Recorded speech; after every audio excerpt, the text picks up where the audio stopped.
ইরানের প্রয়াত সর্বোচ্চ নেতা আয়াতুল্লাহ আলী খামেনির রাষ্ট্রীয় শোক ও দাফনের আনুষ্ঠানিকতায় যোগ দেওয়ায় বিশ্বের ৭০টির বেশি দেশের প্রতিনিধিদের ধন্যবাদ জানিয়েছেন দেশটির পররাষ্ট্রমন্ত্রী আব্বাস আরাকচি।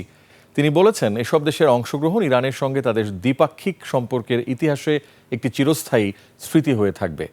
দেশটি বলেছে, হরমুজ প্রণালীতে বন্ধু রাষ্ট্রদের ছাড় দেওয়া হবে।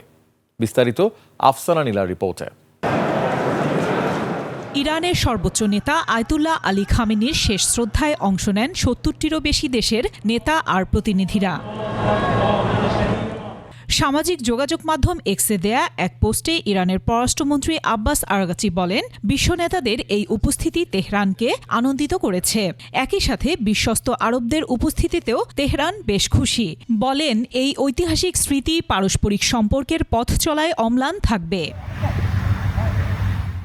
এদিকে চীনে নিযুক্ত ইরানের রাষ্ট্রদূত আব্দুর রেজা রহমানি ফাজলি জানিয়েছেন, হরমুজ প্রণালী দিয়ে যাতায়াতকারী বাণিজ্যিক জাহাজগুলোর ওপর নতুন করে সার্ভিস ফি আরোপ করতে যাচ্ছে তেহরান। তবে চলমান সংকটে যেসব দেশ ইরানের পাশে ছিল সেগুলোকে বিশেষ সুবিধা দেয়া হবে। বেইজিংয়ে ওয়ার্ল্ড পিস ফোরামে অংশ নিয়ে ইরানি রাষ্ট্রদূত বলেন, গুরুত্বপূর্ণ জলপথের জন্য নতুন ব্যবস্থাপনা তৈরিতে ওমানের সঙ্গে যৌথ অংশীদারিত্ব ও সহযোগিতার ভিত্তিতে কাজ করছে ইরান। ফাজলি আরও জানান, হরমুজ প্রণালীর একটি অংশ ইরানের জলসীমায় হওয়ায় এই সার্ভিস ফি ধার্য হবে, তবে এটি কোনো জোরপূর্বক কর নয়।